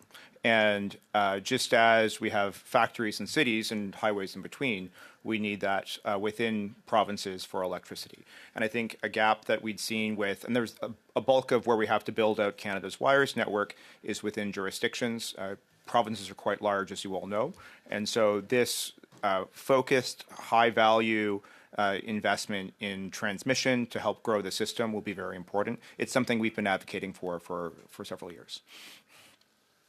The changing topic a little bit, you saw recently that the government invested in the Matawini mine for Nouveau Monde Graphite. We're investing in a fully integrated battery supply chain domestically, where we've got these big ambition from a buy Canadian perspective. And today, I am aware that a lot of the equipment that we actually provide to support our electricity ambition is actually coming from foreign countries, and some of that may be less reliable than others. What's the position on your members on the Buy Canadian? I think as a starting point, when we make investments in Canada, or members make investments in Canada, the vast majority of money is usually Canadian, spent on Canadian goods. So workers, goods, etc. Canada is a market in a larger world, and there are certainly some companies that make lots of goods here in Canada. We have a very healthy relationship with our supplier community on companies that make transformers and wires and all these other pieces. Some goods are, by their nature, not Canadian, and we have to make sure that we have the flexibility and ability to get those, even if there might be a Canadian alternative. The nature of bids and capacity is that you'll have to draw from them. I think what we're hoping to see, and I think where we've talked in our annual report and we saw in the strategy, is there needs to be a comprehensive focus on where Canada can be successful in investing and growing business communities in this space in a way that can be durable and where we have strength and where we can grow. I think the sort of approach that you saw in the defense industrial strategy, where it's build, partner, buy, is probably the right approach, but we have to double the grid in the next 25 years. We can't wait to grow all these pieces, and I think as we're looking to, bring those mines online, which requires generation and transmission, we should make sure that we're getting resources up and running so that we can make the whole economy move faster. So there's balance in there. Any suggestion, Mr. Powell, on which areas we as a country should focus on developing? Is it energy storage?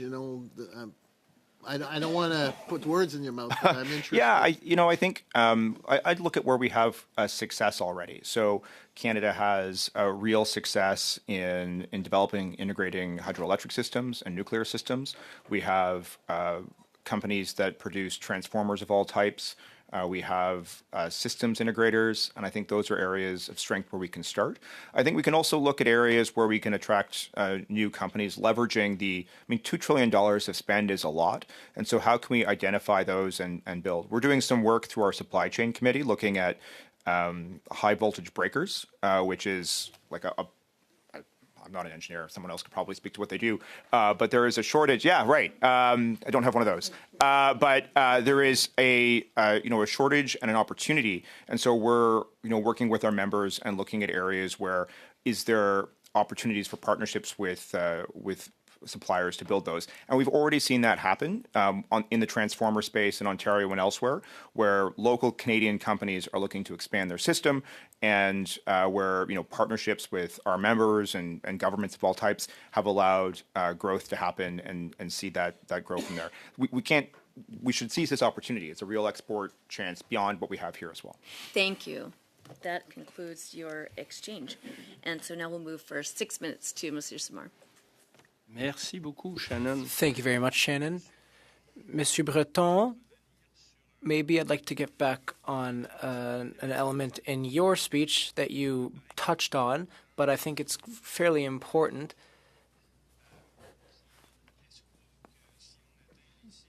There's this idea that if we reach the targets, the government reduced its targets, by the way, between now and 2025, it'll be 75 instead of 100% electric vehicle use. But there's this idea that if we reach the target, that we'll increase the peak period in Quebec significantly for electricity. So I'd like to hear your opinion on that, to talk about that myth, the idea that a massive use of electric vehicles could put electricity, but could create problems for electricity availability and bottlenecks in the network. So could you maybe elaborate on that a little bit? You're on mute, sir. Sorry.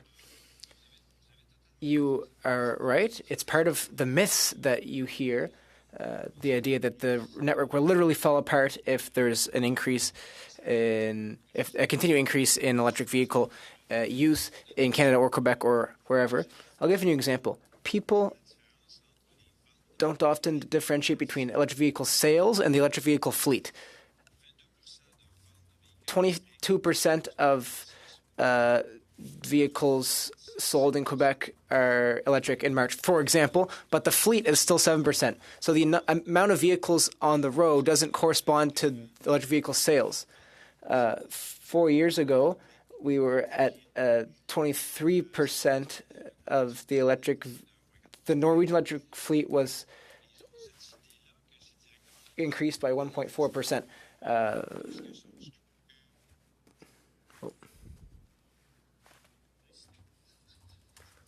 Speaking about electricity.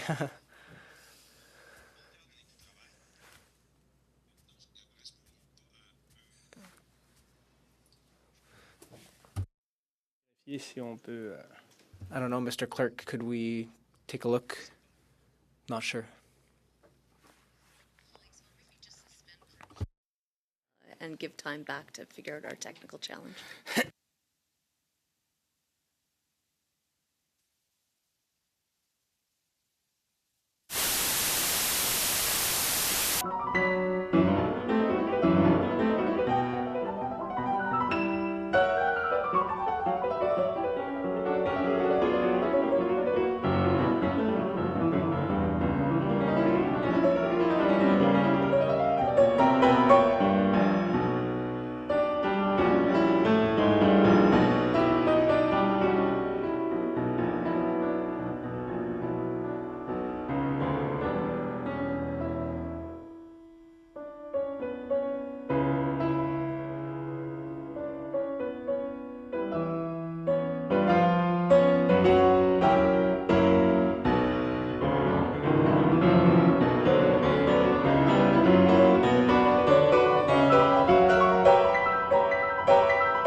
Gave us a presentation not so long ago to talk about priority zones that were identified for developing networks.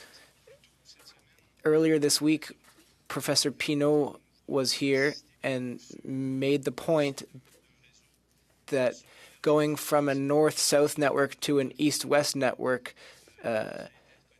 could give us more interconnection in Canada. But the question I asked Mr. Pinault was that in one of your documents, there was the identification of certain intensification zones that would be preferable to develop before getting into a real interconnection, a real east-west interconnection. I don't know if that says anything to you, and if it would maybe be interesting to present that to the committee. Yeah, so maybe two things. One is I think the future is more of everything and not more east-west, but I think there's a reason why provinces like Quebec trade north-south. There's advantages that we have with the electricity system in North America is a North American electricity system, and I guess what we're hoping to see is that we have a better Canadian electricity system within a North American system, if that makes sense. I think where we see opportunities in the near term are areas where there's already collaboration between jurisdictions that we can leverage. So I know Chris talked a little bit about opportunities with or Mr. Milligan, I should say, opportunities that Nova Scotia and New Brunswick are doing, building an intertie that adds reliability. We've heard some conversations about opportunities with Newfoundland. Ontario and Quebec have a power swap that's underway, and I think there's opportunities in other jurisdictions as well, including Saskatchewan and Manitoba, and then Alberta and BC. I know the MOU includes some of those things. I think the right way of doing this is to work with provinces and have that and work towards a better regional planning system. So see where there's opportunities where adjacent jurisdictions can work together, which will allow us to, maybe build less capacity than we would need to do individually, and then work towards that. It's, I think what we've seen both in the work that we've done and I think what we've seen in the electricity strategy is that the future is collaboration and then leveraging those near-term opportunities so that you can grow into something that's more durable in the long term. Merci beaucoup. Monsieur Breton est de retour. Thank you very much. Oh, Mr. Breton's back. Oh, can you hear me? Yes, yes. So we were talking about the pressure of electric vehicles on the grid. So yes, what we realized in studies that were done by experts in Quebec and Canada, that between now and 2050, when you see the increase in electricity demand, it will mainly come from GDP, from population growth, but not from electric vehicles. And not only will it not come from electric vehicles, but electric vehicle intake will help to mitigate the increase in demand because electric vehicles have the most flexibility when we have to recharge them. We have a working group on electric providers, and there was a report done that we called Grid Integration to plan an optimization of electricity use during peak hours and off-peak hours. That is an advantage because the investments that would be done by electricity providers there would be an increase outside peak hours, so there would end up being an advantage, and you'd have to invest less thanks to electric vehicles. Merci. Désolé. Si vous pouvez déposer. Sorry, if you could give us that information, that would be appreciated, written at the committee. Certainly invited by this committee to submit written submissions, any extra information or stats or data. Thank you. So now we will move over for 5 minutes to Mr. Canna. Thank you, Chair, and once again, thanks to all the witnesses for coming out today and sharing their individual perspectives. My first round of questioning is for Mr. Powell. In your opening testimony, you mentioned a very crazy stat. You said that 84% of Canadians feel that their electricity bills are causing some tension at home when it comes to managing their finances. For the first time almost in our country's history in 2024, under this Liberal government, we had a electricity shortfall where we weren't producing enough electricity to support domestic demand. We had to import from the U.S. We had to rely on the U.S. This government talks about elbows up, but we had to rely on the U.S. when it came to importing energy. Canadians were paying in the last decade almost 35% more for electricity. How is this sustainable, and how can we fix this Liberal created mess? So a couple of things. One is, just to clarify, and perhaps I wasn't clear, it's 84%, if it increased, would feel it impacts their piece. So it's the same direction. That people feel bills, I think, is a clear takeaway. There's Canada, as I said, we're part of a North American electricity system. There's times where Canada trades on balance. We are a net exporter, though regionally there are times where we rely on those imports. So right now, BC and I believe Manitoba as well are in a period of imports, and that has a factor of just a low water year on their hydro fleet. Hydro-Quebec has imports and just has had two major transmission lines to New York State come online, or New York and New England come online, and that will add to a power. And there's a commercial advantage to that. It's an energy export. I think the key for this is that we have to just build more of everything. Working as part of an integrated North American system and having better interconnections within Canada adds to reliability, but it also adds to affordability because we can draw on different resources and then balance peaks in different ways so that if it is, we're a winter peaking jurisdiction, or we're a summer peaking jurisdiction in Ontario, Quebec is a winter peaking jurisdiction, we can trade capacity when we need, and so better use resources. There's more of that we can do as we move forward. And just on that point, you said the solution is to build more infrastructure, build more support there. What is the average permitting time right now to build those projects? I think it would vary from time to time, but it's, I think as a general rule, we're not alone in thinking it's too long. So what we would like to see is that move down to 2 years, and I know there's a focus on major projects, but that really has to extend to all projects. And I think the other piece that's sometimes missing in the conversation is that in our sector we have a lot of infrastructure that's already built, and there are regulatory processes and approvals that make it harder to operate existing assets. So as an example, the Fisheries Act has presented real challenges for existing hydro fleet operators. 60% of Canada's electricity comes from hydroelectricity. And so challenges with getting approvals for even basic maintenance has been real. So how do we accelerate those timelines, have more clarity, and then ultimately that reduces cost to customers? Do the delays in permitting make, in essence, the price of electricity higher? Yes, I think they impact the cost of a system. I think we should be clear, though, that the nature of how we build out the electricity system is that adding when you add infrastructure, because of the way the rate regulation works, it will probably have an increase on bill prices. But if you take longer to approve something, it means that it's harder to get your supply chain orders in place. It adds inflation to costs just because goods go up, makes it harder to plan around scheduling. And those are all areas, and we're not unique to this in electricity, that make it more complicated and more expensive to build projects. You also mentioned that there's obviously in the new threats that we're receiving from all over around the world. There's global threats that always, the warfare could be done in different ways, and obviously attacking the electricity grid is a top, area where it can be attacked. Do you think Canada's ready to protect our electricity grid with all the attacks potential that's out there? What I'll say is that actually our security committee was meeting this week, and one of the main focuses on new threats and new cybersecurity. Every single day, electricity companies are shields up. There's organizations like Lighthouse, which is run through Ontario's Independent Electricity System Operator, which works to make sure that companies in Ontario and the rest of Canada have the tools and information they need to be safe. And then we get very close collaboration with the Canadian Centre for Cybersecurity. Are we ready? I think we're as ready as we can be today, but it's an evolving threat landscape, and we're probably not worried enough collectively about where that risk can come from. The challenge, it's a cliche, but we have to be right every single day, and the bad guys have to be right once. And part of it is just making sure that we're doing these tools.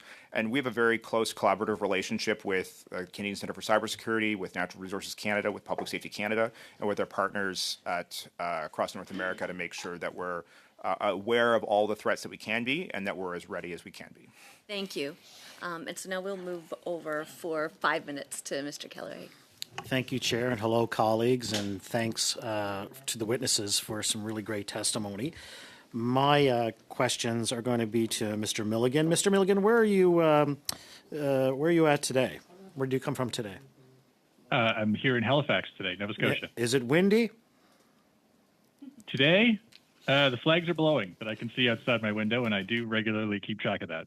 Yeah, I bet you do. And it's also very windy in Cape Breton, so my wife tells me. And I want to talk a little bit about the potential. You talked about it in your opening testimony about the potential for offshore wind, and a lot of discussion is happening right now with respect to Wind West. And I'm wondering if we can unpack that a bit and talk about some of the tangible impacts, because it was brought up and one of the questions in terms of, why wind. So I wonder if we could unpack why wind and its impact on the grid, which is probably the obvious question. But I wonder if you can, talk a little bit about the impact in terms of economic activity in Atlantic Canada, and also jobs and potential jobs. Yeah, happy to talk about that, and thanks for the question. What I'd say is I think the opportunity with offshore wind on a national scale probably mirrors the opportunities we've seen with onshore wind already in Nova Scotia. And what that means is a couple of things. It means a shift to a greater domestic supply of energy, so from an energy security lens. It means a shift to certainly a lot more activity in the construction sector locally, and that would apply even more so and at a greater scale for offshore wind. And it means that there's a significant decarbonization opportunity that comes with that wind. So I think all of those are key elements of that shift in the portfolio. When we think about offshore wind and the potential opportunity there, it really is important to talk about it at a national scale. Nova Scotia, from an electricity perspective, is a small market, and even the Maritimes are a small market. Our peak demand in Nova Scotia, 2.5 gigawatts. For the Maritimes, it's about 6.5. For Quebec, it's about 45. And so you can kind of see from that sense of scale the difference. And really the smallest, as we understand it today, commercially viable size for an offshore wind project is about 1 gigawatt, or really more than Nova Scotia could absorb on its own. And so the opportunity for those economic impacts by moving to that domestic supply of energy, that secure supply of energy, are the construction jobs, not just for the wind facility itself, but for the ports that are used to supply the infrastructure there, for the transmission infrastructure that would then connect that offshore supply to other jurisdictions, whether that's through New Brunswick, through Quebec, perhaps as far as Ontario, or other jurisdictions as well. And then there's the ongoing operations and maintenance activities. And all of those come without a fuel cost that's tied to global markets, and they come without the greenhouse gas emissions that sometimes come from other emitting sources of energy. And so those would be some of the advantages that we would see to that source of supply.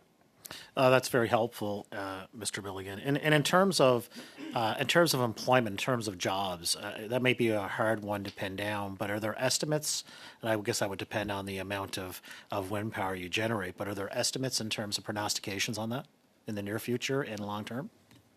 I know that they're out there from reputable sources, including work that's been done by, for example, Net Zero Atlantic here in the Maritimes. At the independent system operator, our focus is really more on the energy system planning rather than those economic impacts. So that's not something I'd have at hand today, but I can certainly follow up afterwards.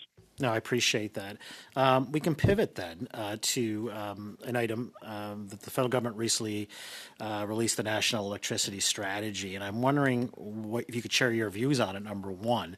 And I'm also wondering, do you think it provides a clear signal to the market with respect to the potential of investment? Yeah, thanks again for the question. That's a really good one. So we were excited to review that strategy when it did come out. I think there are some really helpful elements in there and would align closely to what Mr. Powell mentioned earlier. So providing a clear signal of that growth, certainly that aligns with demand forecasts here in Nova Scotia, but it's always helpful to see that confirmed on a national scale.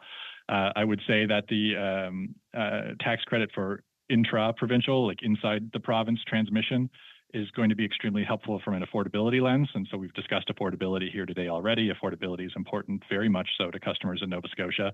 And the growth in demand will directly lead to need for additional investment in the transmission system. So the opportunity to have a cost savings from that investment tax credit for customers will be very beneficial.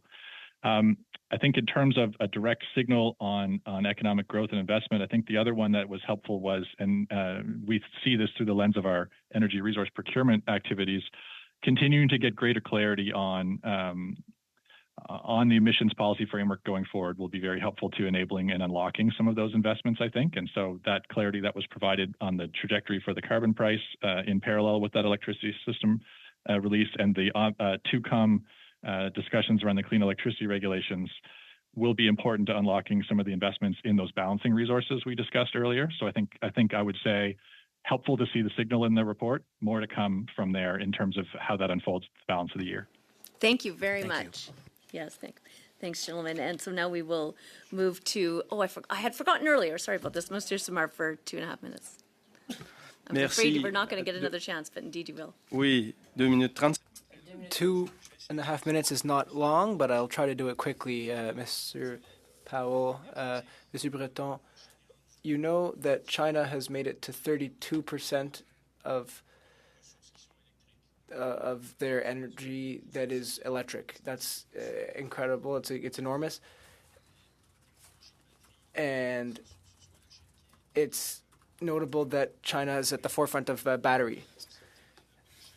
There's also the possibility to develop a value chain in Canada and Quebec, and I'm wondering if you have estimations on what that represents for economic benefits. Mr. Breton, for transportation, electrification, and recharging stations, or more generally on resources and technologies that are associated, like storage technology. So I don't know if you have statistics that could be useful for us. I invite you to table them, and I'd like to maybe hear you on the value chain. So I'll go quickly if that is okay. We see two big challenges for things to come when it comes to the supply chain. One, qualified personnel and qualified workers. There need to be enough qualified workers and skilled workers in the value chain. There's a lack of skilled workers on charging and electricity production, for example. Secondly is equipment, transformers, electric panels, etc. There is a shortage, which increases timelines for getting big infrastructure projects, electricity infrastructure projects done. People who work in production of those parts, there is a competition, Quebec and Canada, with foreign countries who want to bring those companies away from Quebec and Canada, whether it's to bring them to Mexico, China, Europe rather. So there's a competition on the supply chain level, at the production of parts and equipment level, and more globally, or generally for the economy. If we want to be more aggressive, and if we're not more aggressive, we remain passive, we'll just be left with what's left. And so that's important. Maybe I invite you to submit that by writing what I asked for. I've made an executive decision to just split a 3-minute round on this side and a 3-minute round on this side. So we'll go over here for 3 minutes. Thank you, Madam Chair. My question is for Mr. Breton. Do you believe that the government should enforce the EV mandates? Well, I mean, you mean the federal government? Yes. Do you believe in EV mandates? Well, the federal government has adopted what we call a GHG standard to reach 75% EV sales by 2035, which is different than an EV mandate because it allows car makers like Honda and Toyota to be able to get credits when they sell a hybrid, which is not considered zero-emission vehicle. So we've been advocating for regulation. We think that this is, I would say, a pragmatic regulation, and we are supporting this. And you mentioned the pricing of charging an EV during low peak, that it would be very affordable. What would the average cost, or how comparative would it be when you charge at high peak? Well, I mean, if you're looking at what's happening in Ontario right now, they have different pricing system for electricity demand depending on the time of day. Depending on the package that you're getting, it can go as low as 5 cents per kilowatt hour and as high as more than 15 cents per kilowatt hour. So people are encouraged to use their electricity during off-peak demand. Right. And I respect each jurisdiction, I respect each province, but when it comes to, for example, in Oxford County, we have great discussions with automakers there. GM, the Cami plant, was in my riding, where the Bright Drop vehicle, which was a commercial electric vehicle, was not selling. There was no demand for it. The unions came out saying there's no demand for it. That plant is now sitting idle, and 1,200 workers have lost their jobs. My farmers are saying that they don't want to invest in buying a electric pickup truck because of the towing capacity capacity. There's concerns about weather. There's concerns about infrastructure to charge those vehicles in rural communities like ours. Obviously, the weather plays a huge role, especially in some of those roads. And the market, in last year's market numbers are also showing that the number of sales in Canada and the U.S., the North American market, is on a decline. How is that sustainable? No more. Actually, the market is going up again. So if you're looking at EV sales between 2017 and now, EV sales have started to go up again. So there was a decline in 2025. Sales have started to go back up in 2026 significantly. I can tell you because I live in rural Quebec myself, and I work with a lot of people who use pickup trucks. And I actually did 1,000 miles with a pickup truck 2 weeks ago. And there was no issue at all. I had all the infrastructures that I needed. And the truth is that when you live in rural Canada, anywhere in rural Canada, most of the charging happens at home because you don't live in a high-rise building, so you can charge at home. You get 500 to 700 to 800 kilometers of range, and if you use a trailer, it'll go down to 300-400 kilometers. So the truth is that for most people, EVs are the solution, and because good pickup trucks have been produced. Just want to cut you off, just because I'm running out of time. But I do want to invite you to come to Oxford County with your pickup truck, and please do show me 1,000 kilometers on your pickup truck. You're invited to Oxford County. Thank you. I will go to Oxford County. Wonderful. Look at this new friendship. And so now we will go over to this side of the table for a 3-minute round. Look at me uniting. Take me up on my goodwill here and get at it for 3 minutes, guys. Thank you, Chair. Last 3 minutes. We've heard from a number of witnesses at this committee that we are in the transition to an electric economy, a global electric economy. And this brings tremendous opportunities for Canada, for our energy sector, for self-sufficiency. And if we look at climate action, specifically the main emitter categories of industry, of buildings, transportation, these are all sectors that are actively, currently transitioning to electric systems.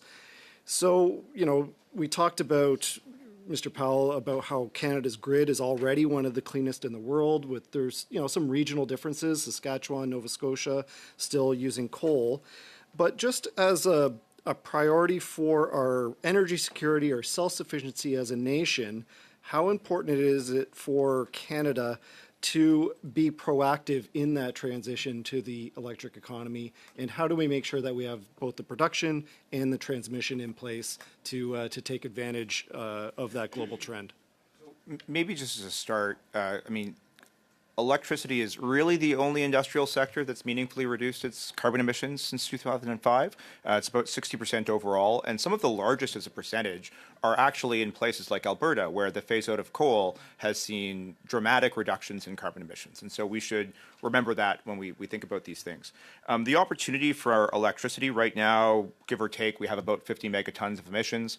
And from the Electricity Advisory Council report from a couple of years ago, the opportunity to reduce the rest of the economy's emissions is about 270 megatons. So that's a pretty good multiplier.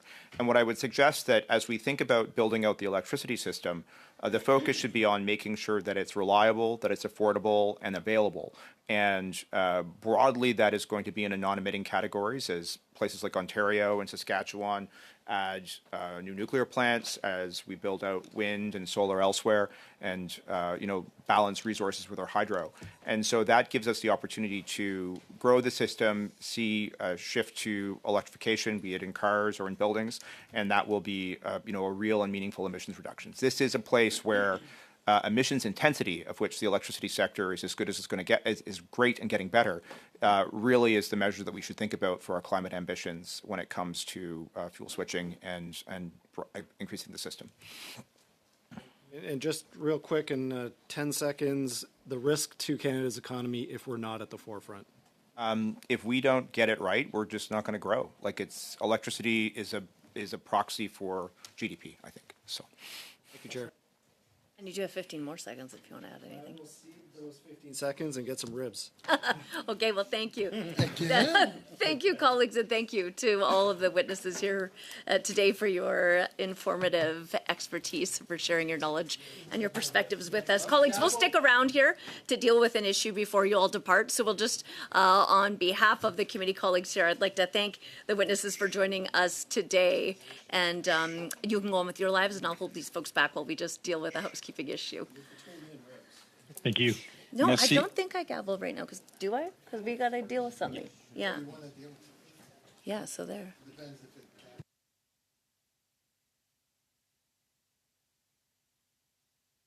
It is in public, but thank you.